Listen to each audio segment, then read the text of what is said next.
Next. Help somebody. Next, please. I turned it off, Carolyn. There, smart. You've got my bag. Hey, swallow this stuff. My aides are in there. Jane, you've got my bag. Don't tip it, in other words. Hold the railings. Tilt. Slide. There we go. What you did? Good man. Way to go. Next, please. Looks as if he could have been Irish himself. It's so red in the face. Right up there's where you're kissing the stone.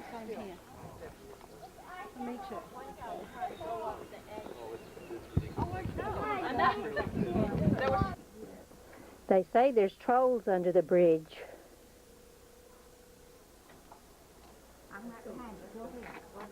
I wonder if we'll find any.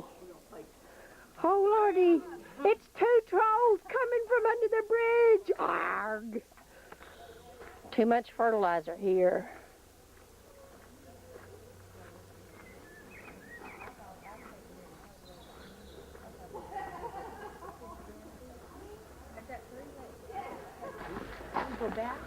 Jordan is in trials for the Robin Hood Olympics.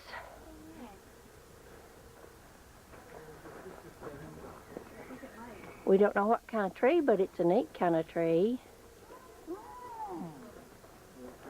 No can do? Robin Hood? Okay, Slim. Grab up there. Might be easier if I did this.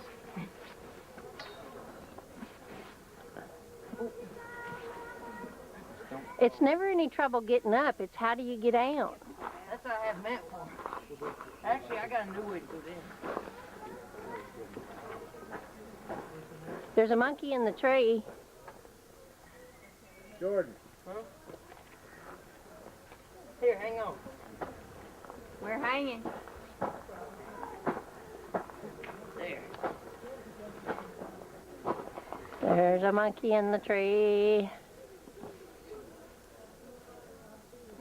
Pretty place. Those Blarneys knew how to pick their places.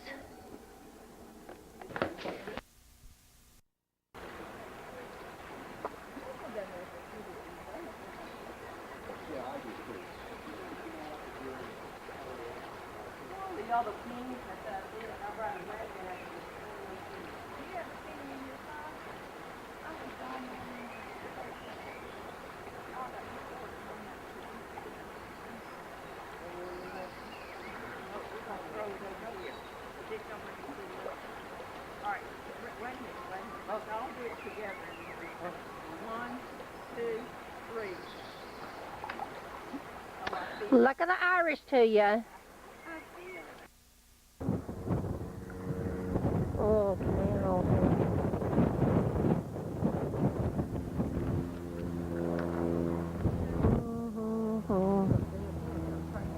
Got a little wind today.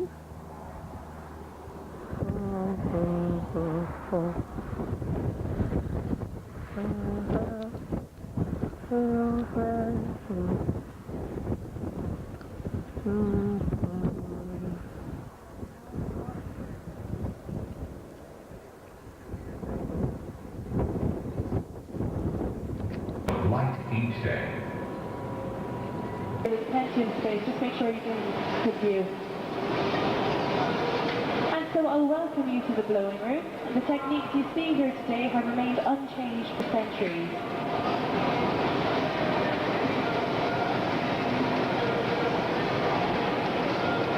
Our craftsmen are divided into teams of 3 and 4 around the furnace, and on this side you're seeing the smaller items of crystal being made, and that would be our stemware, such as the glasses and also the salt and pepper shakers. And on this side of the furnace you're seeing the larger items of crystal being made. Once again you can see the piece being pre-shaped using those wood tools, and in a moment it will again be placed into the iron cast mold at ground level. The photography is welcome to this section. Our craftsmen are very photogenic.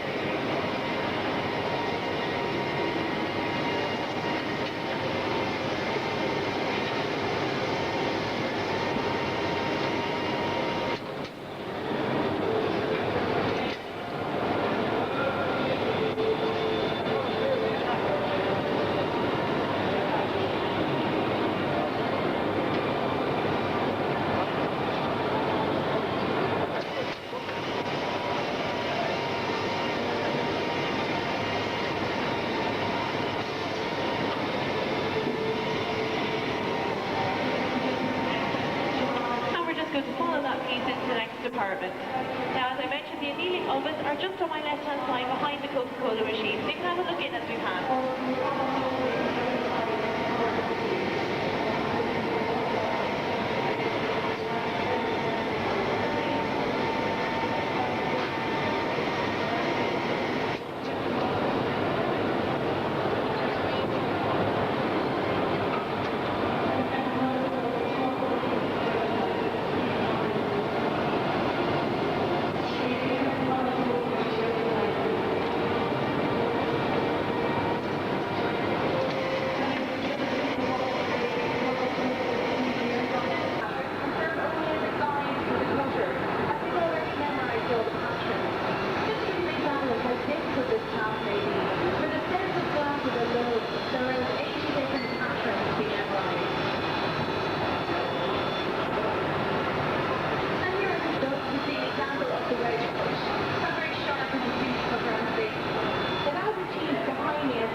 There's a more complicated pattern or design on these.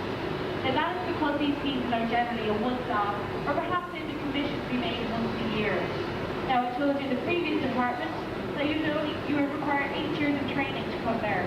However, in order to put pieces like this one here, you would actually require about 20 years experience. Now, I'm sure you can get what trophy this is for. It's our 10th golden trophy. I'll just show you a few examples. This is a block of crystal that the artisans sculpt figures out of. This is where Don thought he might want to get this chandelier. They're from Waterford. We are in the place that we're staying in Waterford, Ireland. It's called the Tower Hotel because of that tower that's across the street. I think it was built in the 1600s. It's also a seaport, so they have ships to come in and out. Lots of churches and little places, colorful place. The place is so wet. Plants even grow on the tops of the roofs. But as you can see, it's a clear day today. It's Wednesday. And we're still in...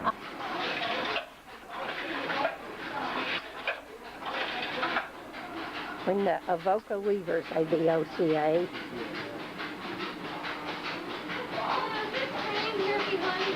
Do that already, man. Yeah.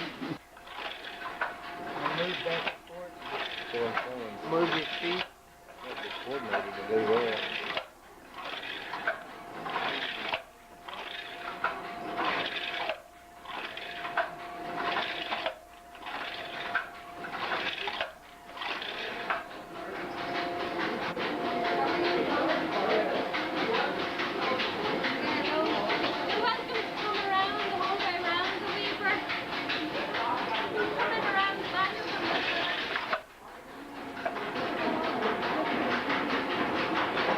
It's a shuttlecock.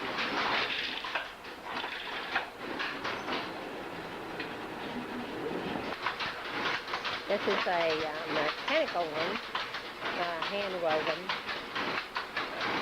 but mechanically woven.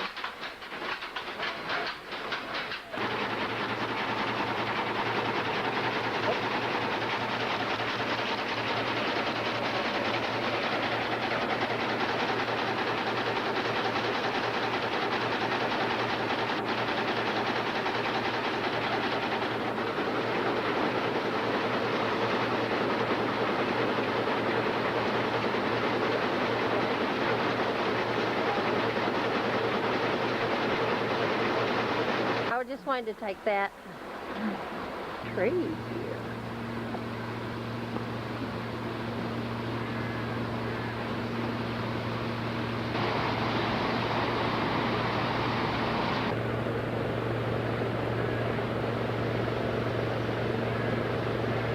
I don't know what this is, possibly Jack in the Pulpit.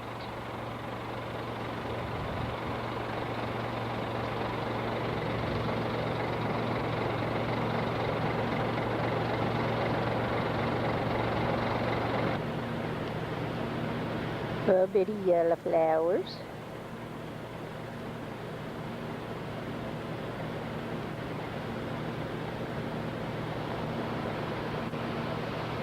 Wow.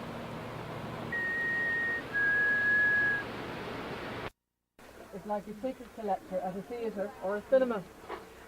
When St. Kevin, the founder, when he was alive, he worked many miracles. So when he died, people would come to Glendalough on pilgrimage. This is the marker stone where you could seek sanctuary inside the monastery. It wasn't under the same rules as the rest of the country. Cemetery around in the monastery, and this is the tower from which they did outlooks and could light fires to warn of incoming doom. Like the kind of monks we used to see. This man would shave the front part of his head and he let the hair at the back grow long, so I think he probably would have looked quite wild. He had a small handbell with him. Now he'd come along and he'd run up a ladder in through that first opening there. Now that's the doorway. Now once inside there's 6 more wooden floors. Again, This is the door. You had to climb in by ladder and then climb all the way up by different ladders on floors. This is the Cathedral of St. Paul at Glendalough.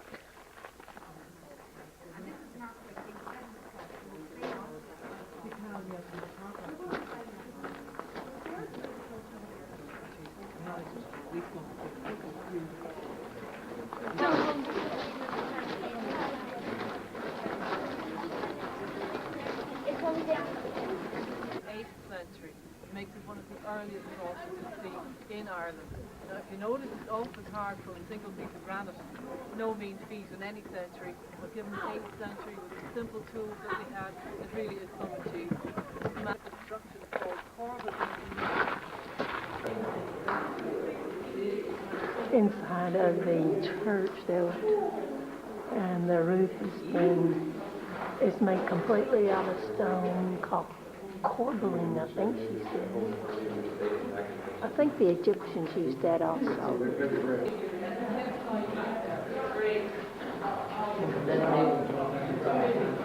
Yeah.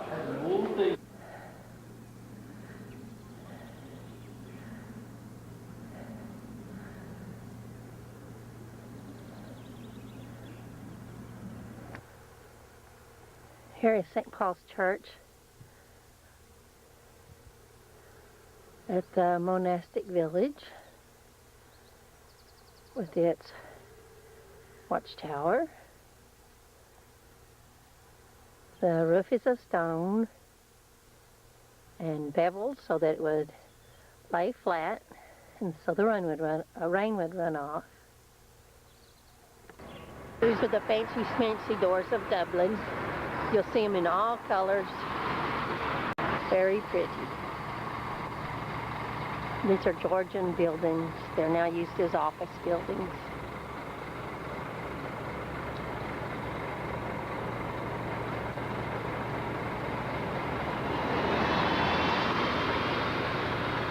I think that probably has, no, I thought it might have, this is in the Ionic style. Here we have St. Patrick's Cathedral.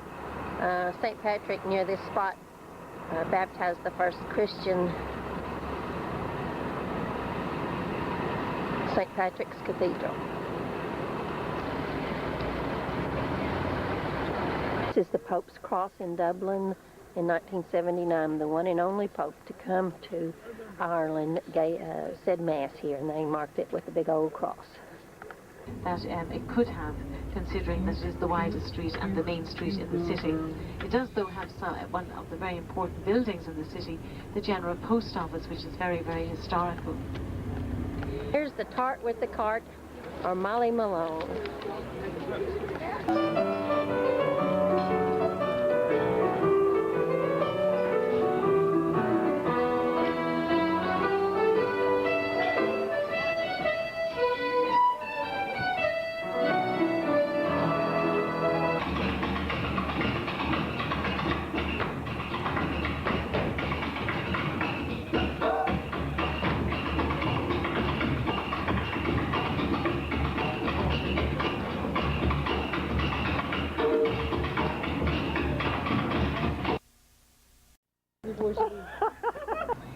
Here's the whole long name. Railroad station with the actual name up on it, and some guy's been working. What it means is the Church of Mary in the hollow of the White Hazel near the Fierce Whirlpool, and the Church of Silio by the Red Cape. Look behind you. The George Stephenson Bridge, Robert Stephenson Bridge, should I say, and looking down over there to our left, the suspension bridge designed by Thomas Telford.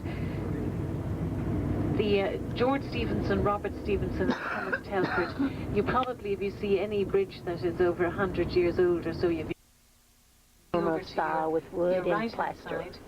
Old Roman Now, wall. what happened was is that during the Old Roman column in the city of Chester. Yes. It's much more peaceful down here than I tell you. All sorts of parties this evening now, just waiting for it. So now just in this lovely peace and quiet, because I say maybe because everybody's just watching the match and maybe they're not out at the moment, they'll be out in a minute. Side of the cathedral, come straight up and then you'll see the town hall, the big building in front of you, and then off to the right then you have the Odeon Cinema, just to make sure that you have your bearings, you know. We don't want you to get lost. But we continue on down as far as Eastgate Street, and I'll show you where the Jubilee clock is, which of course is associated with Queen Victoria's Diamond Jubilee. And then for anyone who wants to, I'll take you up onto the Norman Wall and we walk a little bit. And if you want to continue walking for a while, you know, feel free to do so.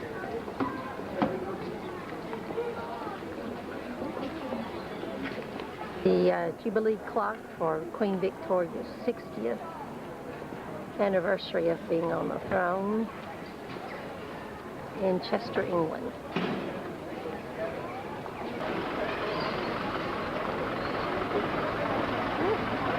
This is the amphitheater in Chester. I guess they're doing some more excavation there. Look at those guys.